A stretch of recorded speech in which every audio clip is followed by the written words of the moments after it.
The big question I want you to answer today is this progress or is this a setback? Really think about it, all right? Now, this is not life or death, but by all accounts, Nintendo leakers had a disastrous month.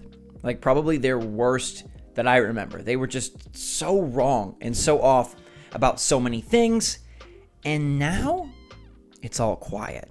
What's going on, everybody? It's Zach from SwitchForce here with a little audio treat for you today as we talk about the current scene of Nintendo leakers. Now, after the September Direct, it was kind of just an absolute mess. It was kind of a circus, and I'm not looking to throw shade at anyone individually. I know they either had sources or they believed in it, or they just didn't have any sources, but it's been a wild month. The whole thing about Wind Waker and Twilight Princess just didn't happen. Everything about Metroid Prime Remastered, a no-go. We had the real insider, aka Dan Gaming, gone. I mean, his account vaporized because he made an oopsie and he wasn't, well, he was a leaker, I guess, but he was just not the kind of leaker that you want to see, someone ruining their YouTube opportunities. Let's look at Samus Hunter, who is not a real leaker as far as I'm aware, but they've been quiet since July. They've been quiet for 2 months now. All right, Silex Hunter. We interviewed the legendary bounty hunter on this channel, and he had great information, but even his leak, at least TBD, has not come true. That the F-Zero, it did not pop up, and lots were talking about F-Zero. Now, I'm not saying Silex is wrong, but Silex has also gone pretty quiet. In September, he tweeted a dig at Mark Amaro, and he tweeted digs at other people talking about other leaks. He tweeted to Nintendo Prime. He tweeted about, that's it. Nothing much else. He retweeted a few things, but he hasn't been popping up with any new sort of information.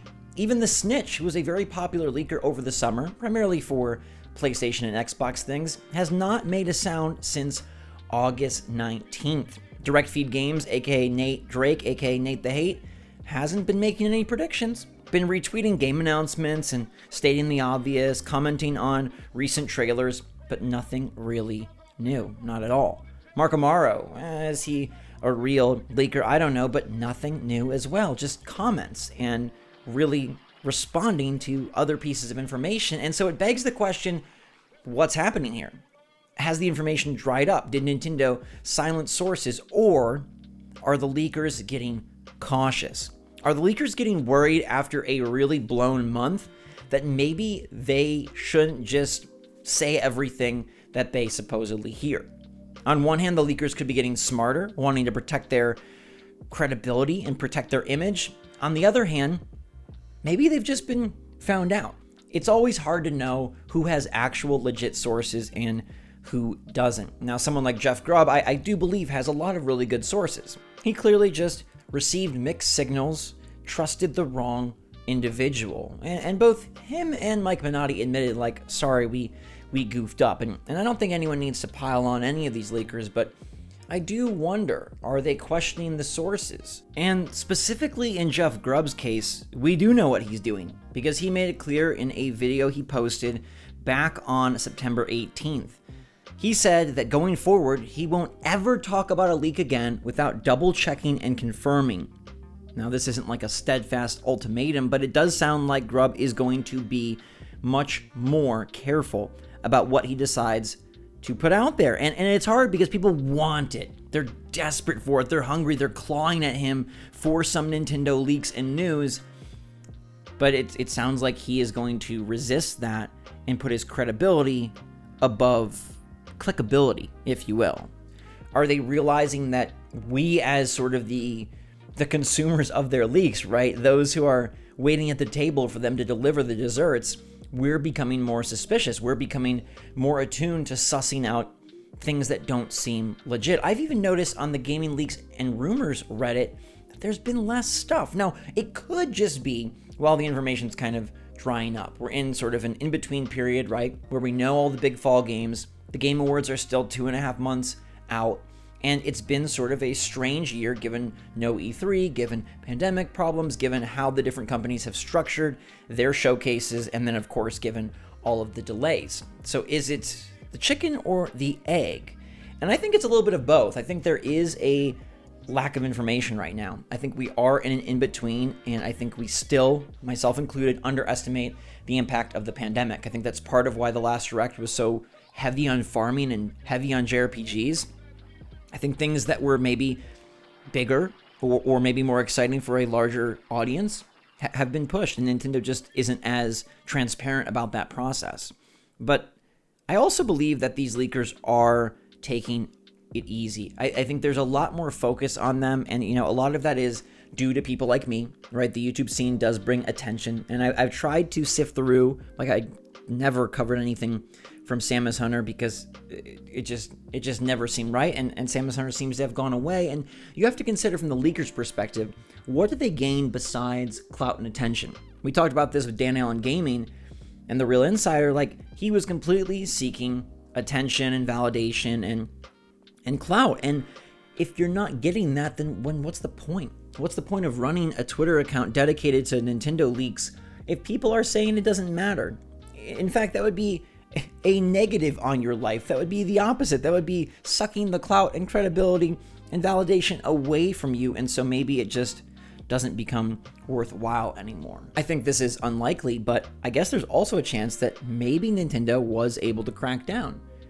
Maybe Nintendo found some way that leakers were getting info, and maybe they tightened the ship. We know that's important to them. We know they hate leaks. We know they hate ROMs. We know they hate all of that sort of stuff, mods and whatnot.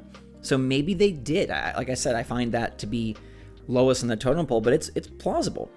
And now we have to ask ourselves, is this a good thing or a bad thing? I cannot lie. One of the most exciting things about being a Nintendo fan is that there is so much speculation. There is so much wonder. There is so much hype. The directs get vaulted to, cataclysmic levels of excitement and enthusiasm, and they usually don't deliver on that front, but sometimes they do, and it's more of the process. And so I love the space for the enthusiasm that we all have, that we are all eager to hear what's next, and that we want so desperately to have just a morsel of truth from these leakers so that we can anticipate, especially because Nintendo, we all know it, you feel it, they do things their own way. They play by their own rules, and so it's hard to get a read on them. It's hard to know what they would do. They don't just follow what makes the most sense, and sometimes when you fully expect a big Nintendo Switch Online deluge of GameCube and Game Boy Advance, they do nothing of the sort. On the other hand, maybe it's good if we reel it back in a bit. Maybe it's good if we have more realistic expectations. Perhaps it's actually better for us as the viewer, the listener, the player, to not have all of these leakers tweeting out game 1, game 2, game 3, 4, 5. I mean, sometimes they're predicting 8, 9, 10 games at a direct, and it's like, that either spoils the whole thing or that gets us on completely the wrong track. And what does a world look like where the February Direct doesn't have any leaks? Where we walk into the February Direct, I mean, of course they're going to do something probably with Tears of the Kingdom, but outside of Zelda, we don't know. We haven't heard anything. Nobody's giving indications on what companies are making moves. We don't know anything about indie stealth drops or who's preparing for the showcase or who flew here or what event they got ready for. No, there is a world where that is cool in its own right. So I ask you, is this a positive or is this a negative? Is this beneficial? Is it a step forward or does it hold us back? Would you rather leakers be loose-lipped? Just say whatever, even if it has a 40% chance, a 25% chance of being accurate? Or do you prefer a world where it's either a quiet space or it's a knockout leak? Like, unless Silux or unless Nate the Hate or unless Jeff Grubb are like 90% sure, they're not going to just roll it out there. Because views are great when you have a good track record. But then you run the risk of really turning upside down if that track record starts to wither.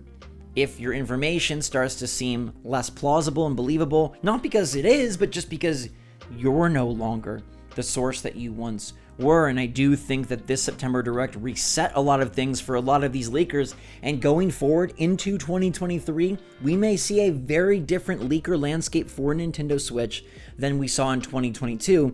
And I think it was reaching a breaking point. I feel like everybody and their brother was becoming a leaker. Even John Cartwright became a fake leaker, the Waddle Dee thing for a day or a week or a month or however long that experiment went on for.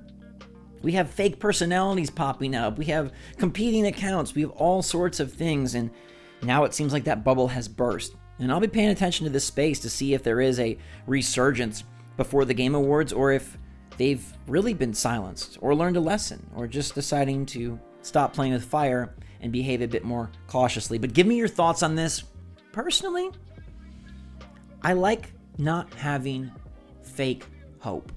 I would much rather have less hope, but good, solid hope, than all sorts of knowledge being thrown around and it ends up that 90% of it ain't true. Like the case of the September Direct. That was just a very strange experience, and I think it jades you because you go in believing one thing, and then the reality is completely different. I don't think it would be bad if they decide to start back up. Honestly, life goes on regardless. Like I said, this isn't the most important thing in the world, but it is interesting to look at. And I think different people will feel differently because for some, and in some ways, the hype of the Nintendo speculation cycle makes this system much more interesting. And I find it hard to argue there. I do think Nintendo's attachment to leaks in the deepest of ways does make life as a Switch owner tantalizing. And there's something to be said for that, even if it ends up not being true. But at the end of the day, I think we want the real deal. I think we want less leaks, but more accurate leaks. So give me your thoughts in the comments down below. I hope you enjoyed this change of pace video. And until next time, everybody, stay safe, stay healthy, stay happy, stay positive out there. Love you lots. SwitchForce out.